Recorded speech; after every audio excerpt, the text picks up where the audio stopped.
Agitation, troubles et confusion, la classe politique est fortement agitée depuis l'entérinement par l'Assemblée nationale de la nouvelle équipe dirigeante de la Commission électorale nationale indépendante. Mesdames et messieurs, bienvenue à ce nouveau numéro de votre magazine Vérité des Faits.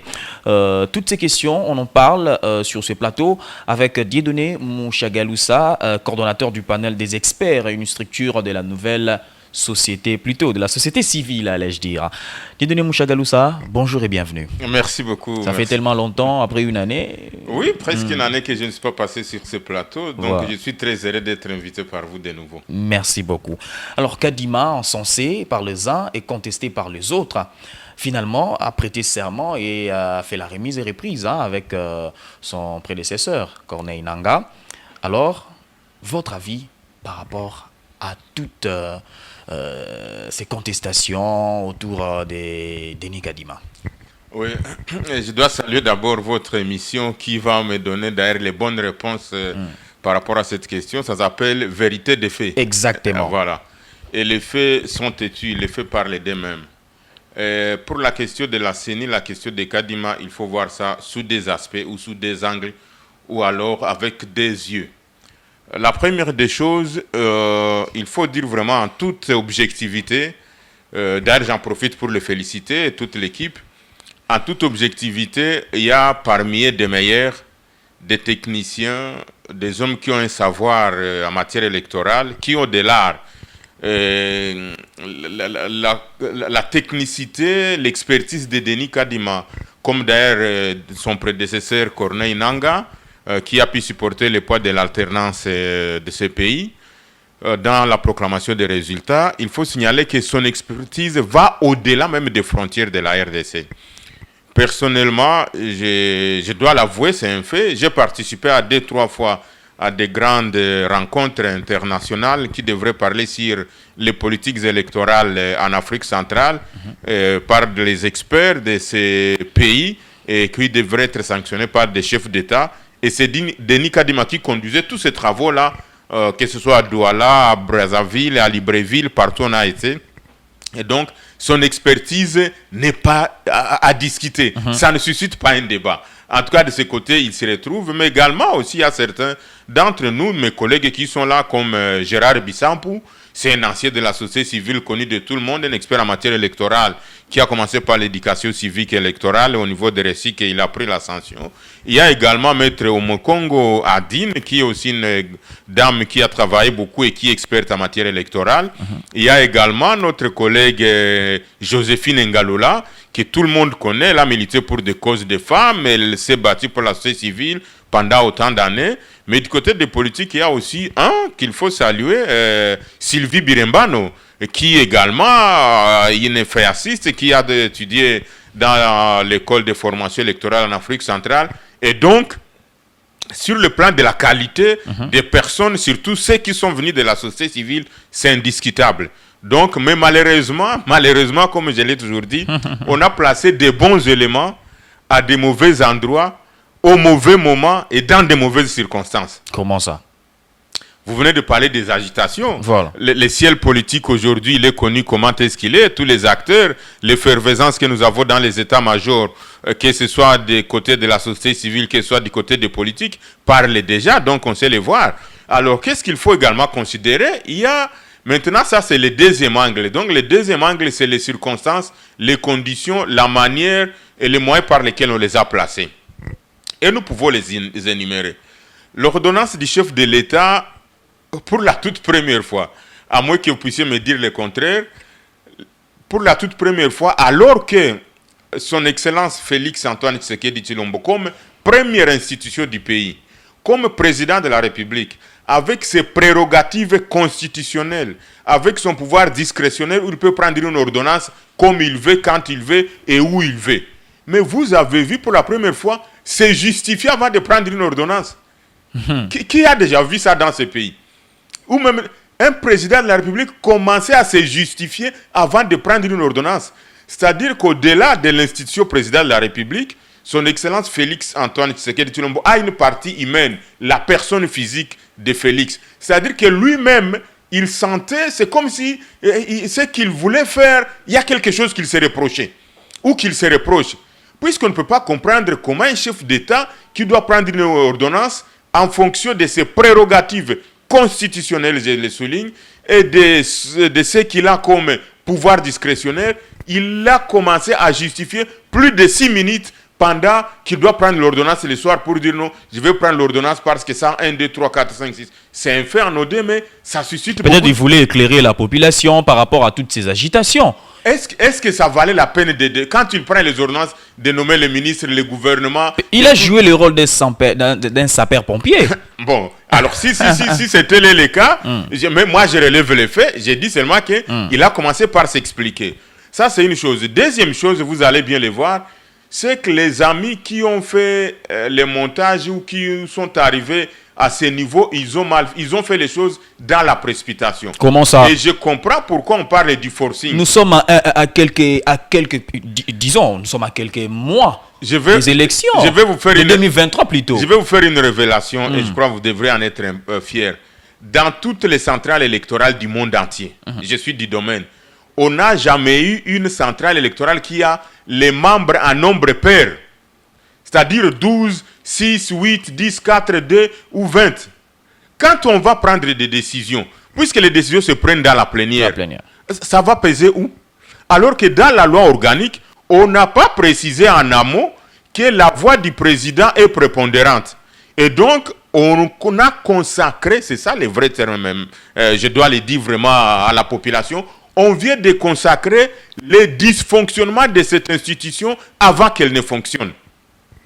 Comment les décisions se prendront? À la limite, on peut avoir même une centrale électorale qui a une seule personne qui va décider, comme en Inde, où on a une personne qui gère toutes les élections et tout le reste. On peut avoir une centrale électorale sur le plan administratif qui dépend là, ça ne pose pas problème. Mais une centrale électorale, dans les types que nous avons, il faut toujours avoir un nombre impair.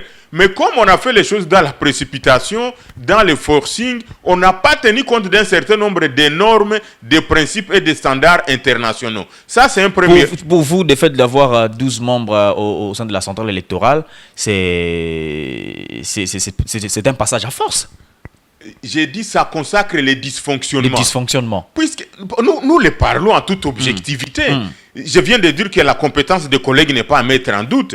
Mais les décisions politiques... Mais pourquoi y a-t-il une controverse autour du nouveau bureau de la centrale électorale? On va y arriver. Je suis en train de vous le démontrer déjà. Voilà. Premier élément, c'est l'ordonnance du chef de l'État qui a commencé par se justifier. Deuxième élément, on consacre le dysfonctionnement de cette institution. C'est-à-dire que quand on va prendre les décisions en plénière, s'il y a 6 qui sont pour et 6 qui sont contre, on fait comment? Et donc à ce moment-là, on est en train de rendre le président comme un dictateur qui finalement, alors que les attributions du président sont bien connues, donc il risque d'interférer sur des décisions de la plénière. Ça, c'est un élément, alors que la centrale électorale, comme celle qui prépare les élections, elle devrait à son sein déjà être un modèle des élections, un modèle de décisions qui doivent être prises à la majorité. Mais comment vous allez dégager la majorité si par hasard on arrive à 6-6?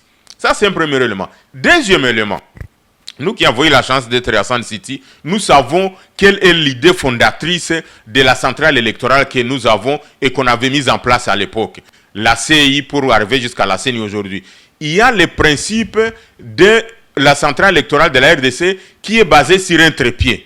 D'ailleurs, je suis content que je suis devant une caméra. Les trépieds de la centrale électorale, ce sont... il y a vraiment de la matière. Ce sont les composantes. C'est-à-dire que la composante... opposition doit se retrouver là-bas. La composante société civile et la composante majorité. C'est-à-dire, si l'une de ces composantes n'est pas là, je ne sais pas où il faut parler de quoi. Je ne sais pas. Votre émission s'appelle Vérité des faits. Exactement. Si effectivement, dans cette institution, on avait envie de mettre la composante opposition, majorité et société civile, c'est pour inspirer, c'est pour donner une confiance, c'est pour cultiver également une cohésion, pour garantir les compétiteurs dans ce qu'ils vont faire dans cette matière-là en termes de quand ils vont postuler. Maintenant, qu'on n'a pas l'opposition là-dedans, c'est pas moi qui l'ai dit, c'est pas moi qui l'ai fait. C'est clair qu'on a investi 12 au lieu de 15. On n'a pas l'opposition. Donc, il y a 3 forces qui devraient se retrouver. Quand on n'a pas une force, ça devient quoi? Si vous aviez un trépied comme les trépieds que nous avons, s'il manque un pied là-bas, est-ce que la caméra va tenir? Donc, voilà, on ne sait pas maintenant quel qualificatif il faut donner pour le moment à cette centrale électorale. Mais peut-être ils viendront parce que on connaît, tout commence par contestation, par la contestation et en fait des choses, et puis ils vont adhérer à... En matière électorale, si ça ne donne pas la crédibilité dès le départ, ce qui va suivre va être biaisé. Ça, je peux vous le dire. Nous l'avons connu à travers la machine à voter. Les gens ont contesté, l'opposition a contesté. En fait des comptes, ils ont accepté la machine à voter. Fort heureusement... L'histoire se répète. Non, ici, je pense que nous ne pouvons pas... Mais la machine à voter, il s'agit d'un instrument. C'est un exemple que j'ai donné. Mais ici, nous parlons de fonctionnement et de la nature même et des principes et des standards par rapport à cette institution. Troisième élément, je venais de parler. Troisième élément, quand on parle que ça doit être composé de 15, mais on a 12, est-ce que c'est la même configuration? Et là où je vais encore... Mais les 3 postes-là est vacant jusqu'à présent. L'opposition viendra. Voilà, je suis du domaine, je vais maintenant vous en parler. Voilà. Les attributions, les fonctions et les compétences sont bien décrites plutôt dans la loi organique. Maintenant que le poste de deuxième vice-président n'est pas là, le poste de questeur n'est pas là, qui va assumer ces attributions-là? Voilà comment je suis en train de dire on est en train de créer un dysfonctionnement. C'est-à-dire qu'on est obligé de prendre une personne qui va assumer des fonctions qui ne sont pas les siennes. Et à ce moment-là, si on attaque ça en justice par le cours de... Ça deviendra quoi? Donc les gens ne sont pas en train d'attirer beaucoup d'attention sur cette question-là. Les attributions du vice-président sont bien connues dans la loi organique.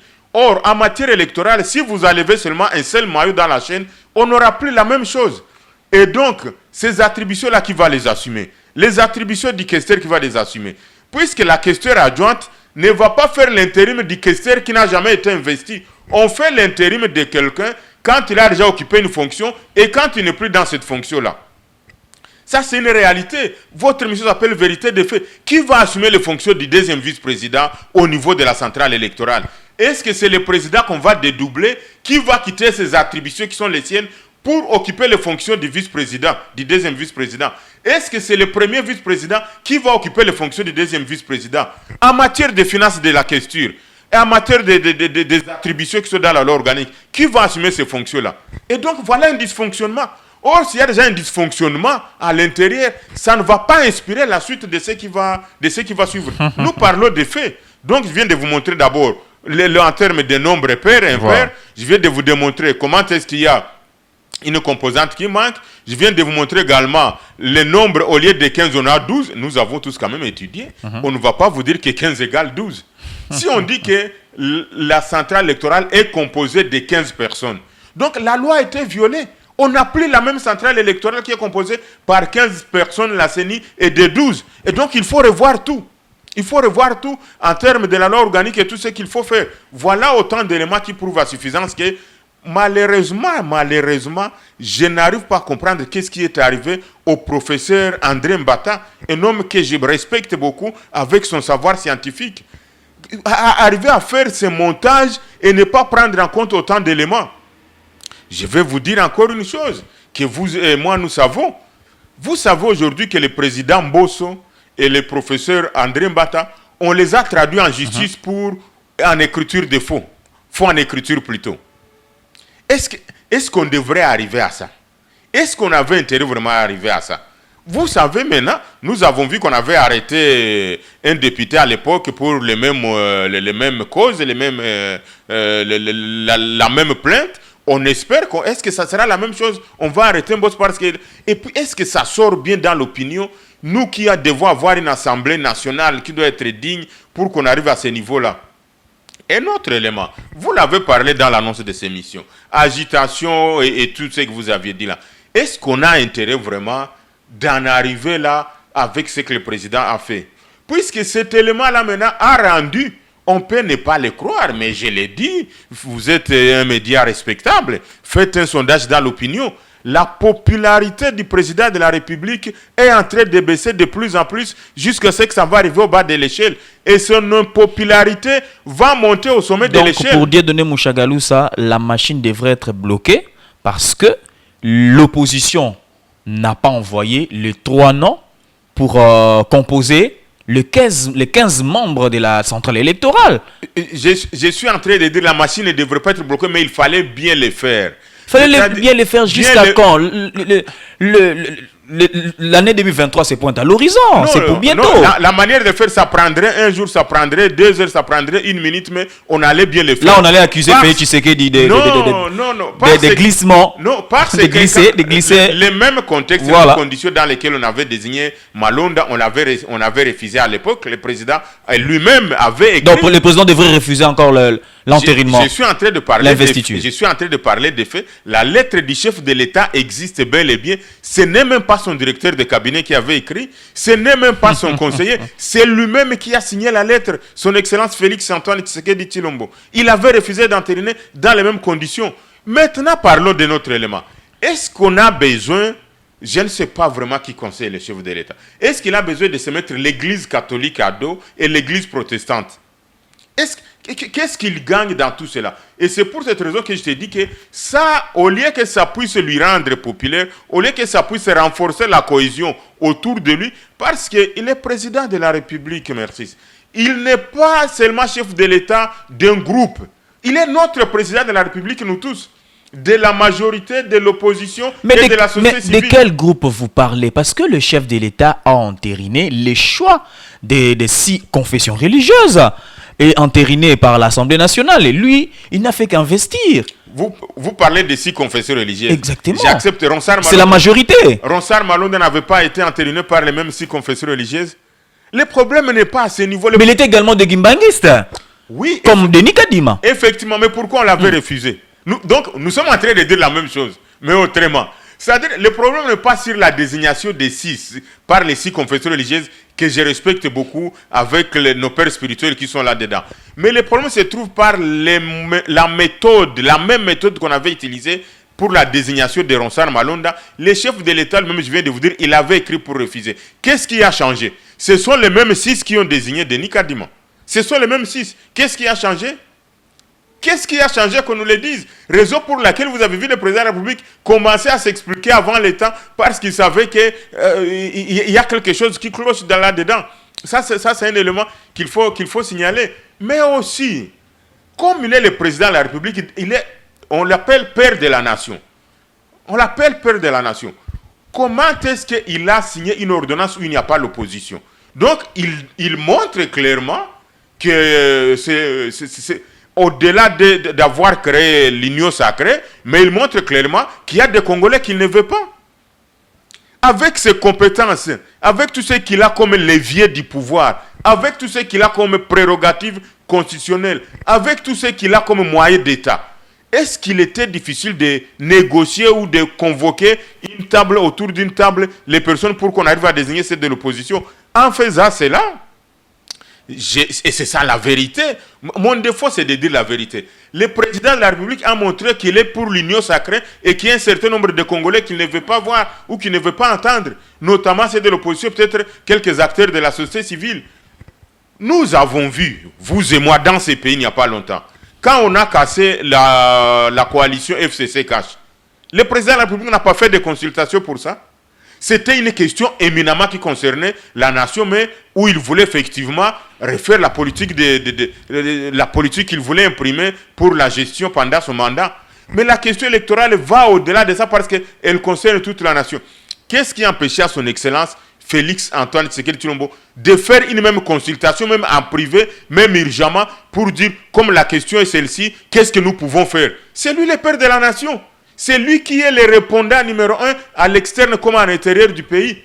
Mais nous avons vu que quelque part, il y a une certaine opinion, effectivement, il n'a pas voulu écouter et l'Église catholique et l'Église protestante. Qu'est-ce qui l'empêchait? Vous pensez ici vraiment, je l'ai dit en toute franchise, si le président de la République réunissait tous les 8 autour de lui pour dire je vous écoute, mais j'ai besoin que vous puissiez me trouver une seule. Vous pensez qu'on ne pouvait pas? Il est quand même président de la République, on doit l'écouter. Est-ce que si on avait associé l'opposition dans d'autres négociations, vous pensez qu'on n'y arriverait même pas? Donc, voilà autant d'éléments qui démontrent à suffisance que le président de la République, je l'ai toujours dit. J'en profite encore pour se rappeler ce que j'avais dit, je crois, il y a plus d'une année, mais le président même l'avait dit. Kabila, le président sortant honoraire, il disait qu'il n'avait pas 15 bonnes personnes qui l'entouraient. Je pense et je pèse bien les mots que l'actuel chef de l'État, son Excellence Félix Antoine Tshisekedi Tshilombo, l'histoire se répète toujours. Et le président n'a toujours pas le bonne personne. Lui, je crois, n'a pas 5 bonnes personnes qui le conseillent. Comment on peut lui permettre de prendre des actes qui vont le rendre impopulaire? Comment on peut lui permettre de prendre des actes qui vont lui mettre à dos vis-à-vis des églises les plus fortes de notre pays, l'église catholique et l'église protestante? Comment on peut lui conseiller de prendre un acte qui va prouver à la face du monde qu'il aime certains Congolais et qu'il n'aime pas les autres alors que c'est lui le président de la République? Comment on lui a conseillé de prendre un acte qui va consacrer les dysfonctionnements d'une centrale électorale qui doit assurer, qui doit présenter la confiance envers tout le monde? Et malheureusement, je vais chuter par là avant qu'on puisse continuer, vous avez vu que la CENI avait programmé l'élection des gouverneurs dans des provinces à problème. Mais c'était également autour de cette question que je voulais... L'autre fois, vous avez publié un communiqué par rapport à cette question. Nous avons publié... Où le bas blesse ça? Non, c'est gravissime. Donc pour vous, la CENI, l'actuel bureau, est manipulé par le gouvernement? Non, pas au lieu de jouer le rôle de son indépendance. Non, pas manipulé par le gouvernement, mais le gouvernement vient jeter donc on vient de le mettre en pâturage par rapport à cette décision. Comment le vice-premier ministre, ministre de l'Intérieur, peut instruire à la CENI de reporter des élections? C'est grave. Et en se cachant derrière la décision. Mais c'est parce que le gouvernement qui fait sortir... Laisse-moi vous dire. L'article 211 de la Constitution, l'article... Effectivement, je vais y revenir, merci pour cet élément. L'article 211 consacre l'indépendance de la CENI. C'est une institution d'appui à la démocratie qui ne dépend pas du gouvernement. Le rôle du gouvernement en matière des élections se limite par les constants pour dire à la CENI, voilà tel endroit, il y a une vacance, vous organisez les élections. Dès que la CENI arrive à prendre les décisions pour dire qu'on va organiser les élections, il n'y a plus d'interférence de qui que ce soit de l'Assemblée, que ce soit du gouvernement. Et donc, en faisant cela, vous venez de le dire, donc ça prouve à suffisance que, j'espère que ça ne sera pas le cas, je conclurai par les conseils que je peux donner à Denis Kadima, que le gouvernement pourra faire des injonctions à la CENI sur la programmation du calendrier, sur la publication des résultats. Et donc, si le gouvernement trouve qu'on ne peut pas organiser les élections maintenant, le vice-premier ministre, ministre de l'Intérieur, prendra la lettre pour dire « J'ai été instruit par le premier ministre, je vous demande, vous, la CENI, de ne pas publier un calendrier électoral. Je vous demande, vous, la CENI, de ne pas proclamer les résultats. » C'est ce que ça veut dire. Et moi, comme acteur de la société civile, nonobstant tout ce que je peux mettre comme avis, je ne peux pas tolérer ça. On ne peut pas accepter qu'il y ait une interférence d'une institution sur une autre. Ça donc confirme les appréhensions que les gens ont, que l'union sacrée veut se faire un organe d'exécution, un organe où ils vont faire passer leur politique électorale. Et donc, ça je ne sais même pas comment il faut qualifier cela, mais aussi à l'article 6, je crois, et 7 de la loi organique, qui parlait de l'autonomie administrative et financière de la CENI. Dès qu'on a les budgets, dès qu'on a mis en place la centrale électorale, on devrait savoir quand on a décidé de la programmation des élections dans des provinces. Les moyens devraient suivre. Et ce n'est pas, je crois que vous me comprenez bien, dès que la décision a été prise par la CENI, au nom de la continuité du pouvoir, on ne devrait plus les demander de surseoir. Et puis les motifs qui ont été évoqués, ce sont des motifs que personne ne peut comprendre. On ne parle même pas de la sécurité, on ne parle même pas que c'est un problème de manque de moyens financiers. On dit seulement, nous vous demandons de pouvoir reporter les élections pour des raisons administratives. C'est grave ça. C'est grave que le gouvernement commence à donner les injonctions. Et si ça arrive que l'actuelle équipe de la CENI va suivre cette injonction-là, ça va confirmer malheureusement. Voilà. Nous allons faire un monitoring. Parlons de Denis Kadima. Martin Fayulu accuse Félix Tshisekedi de préparer une fraude électorale. Êtes-vous d'accord avec lui? Non, je crois que préparer la fraude électorale, ce qui est vrai en matière électorale, on ne triche pas les élections les jours qu'on les organise. On triche, on fraude les élections bien avant.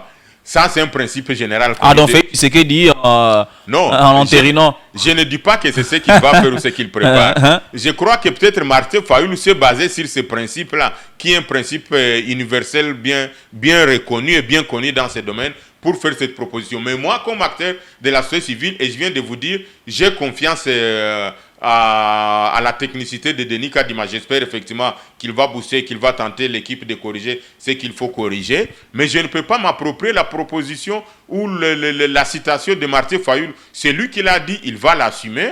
Et nous, comme acteurs de la société civile, nous allons continuer à faire ce que nous pouvons faire pour qu'on améliore la gouvernance électorale et qu'on arrive aux élections crédibles, aux élections transparentes et démocratiques. Voilà, Dieudonné Mouchagaloussa, qui doit-on attendre de la seconde étape qui consistera à la révision de la loi électorale, qui doit renforcer les mécanismes et contrôle de transparence, les lancements effectifs du processus d'identification, enrôlement d'électeurs, l'établissement du budget idoine d'un calendrier électoral respectant les échéances électorales. Que doit-on attendre de la seconde étape?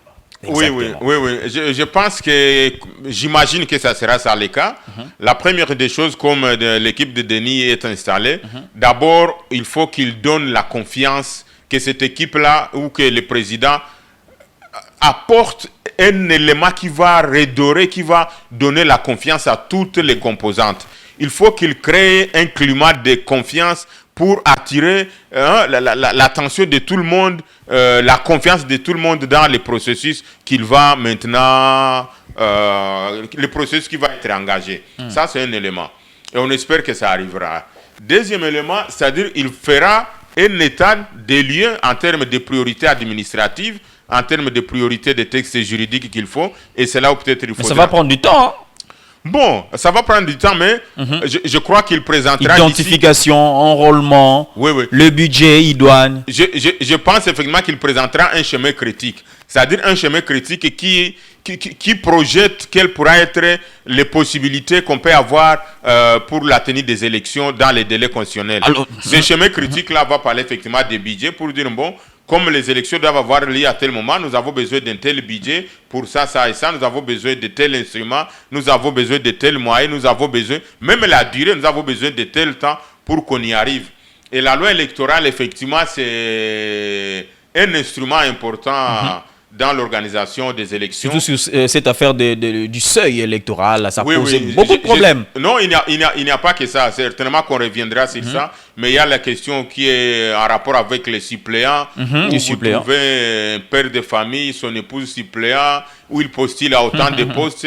Il est à la fois candidat sénateur, il gagne là-bas, il gagne comme député national, et après il gagne comme député provincial, et puis il va postuler comme gouverneur, et partout il laisse. Donc, sur le plan éthique, ça ne marche pas, je crois. Il faudra nettoyer cela pour dire que non, chaque Congolais a droit, il faut donner la chance aux autres, que chaque Congolais postule seulement à un seul endroit. Je crois que ça, on parlera de ça. Donc, pensez-vous aux élections de 2023?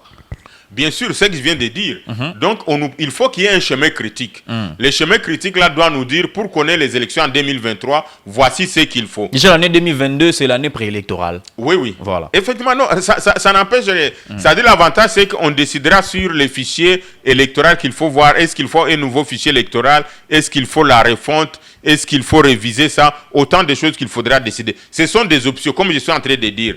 On présentera un chemin critique qui va dire non.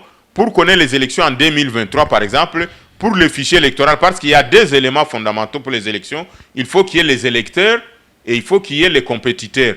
Si vous n'avez pas les électeurs, vous n'allez pas organiser des élections. Si vous n'avez pas les compétiteurs, on ne va pas élire. Et donc, pour la confiance, on espère qu'il va restaurer la confiance entre les compétiteurs de la majorité, de l'opposition et les indépendants. Pour les électeurs, il faudra prendre une option. Si on va faire la révision du fichier électoral, si on va faire la refonte totale du fichier électoral, si on va faire un réaménagement, si on va s'associer avec le bureau qui est chargé du recensement, puisque l'avantage serait que si on fait un recensement général qui est différent des recensements scientifiques, à ce moment-là, on pourra extraire seulement les fichiers électoraux dans les recensements. C'est-à-dire, il présentera, je présume, je sais que de ce côté-là, je n'ai pas de doute en matière, en termes de technicité, en termes d'expertise, pour avoir les élections en 2023, il me faut tel instrument, tel instrument. La loi sur la répartition des sièges, certainement que ça va varier. Là, avec l'exode rural que nous avons, vous savez qu'il y a certaines provinces qui sont en train de se vider aujourd'hui pour aller dans d'autres provinces. À ce moment-là, peut-être les gens qui quittent cette province le nombre des enrôlés va diminuer et le nombre, l'attribution des sièges va aussi en pâtir. Et donc, il y a la loi sur la répartition des sièges, il y a la loi électorale, il y a la loi sur l'identification, l'enrôlement des électeurs. Il y a autant d'instruments qu'il faudra... Voilà, nous sommes presque à la fin de cette émission, mais cette question, on ne peut pas passer inaperçue. Voilà, comment réagissez-vous face au mariage Fayulu-Kabila? Et comment ces camps farouchement opposés dans les passés peuvent aujourd'hui se mettre ensemble dans une même coalition? Bon, je suis de la société civile, mais je pense que l'histoire se répète. Nous avons déjà vu dans ces pays aussi où ils ont fait des coalitions contre l'FCC à l'époque. Et donc, nous savons Genève, c'était quoi? Genève, c'était tous les opposants et certains qui se sont réunis là-bas. Et donc, à un moment donné, il faut comprendre qu'il y a des questions fondamentales, comme je l'ai dit. Fayulu coalisé avec Kabila. Bon, vous réalisez cela? Ce sont des politiciens, chacun sait ce qu'il cherche comme intérêt. Mais ce que je peux dire, c'est qu'il y a à un moment donné des questions qui vont au-delà des intérêts personnels ou des intérêts des composantes. Donc peut-on dire que nos politiciens actuels font la politique du nombril, pas pour l'intérêt de la population? Non, je ne pense pas. Ce qu'ils présentent comme leitmotiv de leur coalition, ça peut se comprendre parce qu'ils disent que non, il y a la question de la CENI qui, comme je viens de le dire, c'est cette CENI qui est à la base. Parce que c'est comme un jeu du ping-pong. Oui, Fayulu, Kabila. Auparavant, c'était Kabila, Fachi. Fachi, Lamouka. Donc, on ne comprend plus rien. Non, la population, elle est manipulée. Non, je ne pense pas que la population est manipulée. Comme je l'ai dit, ce qui est à la base de tout ça, c'est qu'on a mal conseillé le président de la République. Si la question était bien faite, on n'arriverait pas à ce qu'on est en train d'arriver. Non, il n'y a pas d'ailleurs que la coalition Fayulu-Kabila. Il y a également la société civile qui est là-dedans. Ah bon? Il y a certaines composantes, oui, il y a ceux qui ont signé cette charte de la société civile qui sont d'accord effectivement avec cela parce qu'ils pensent qu'il y a une question d'intérêt capital, il y a une question qui va au-delà des intérêts personnels de chacun d'eux qu'il faut attaquer. Voilà, Dieudonné Mouchagalousa, un dernier message à toute la population congolaise. En tout cas, le temps nous est imparti. Un dernier message à la population congolaise parce que ils ont été éclairés. Alors, un dernier message. Non, j'ai confiance aux Congolais. Ils savent là où se trouvent leurs intérêts. Ce qui est vrai, c'est que la population est très... je ne sais pas si abandonnée elle-même, il y a beaucoup de problèmes, la question de la rame. Surtout vous êtes du côté de la société civile. Oui. Donc la situation, elle est vraiment... la question rame où on est en train de ponctionner l'argent des paysans, même de nous-mêmes.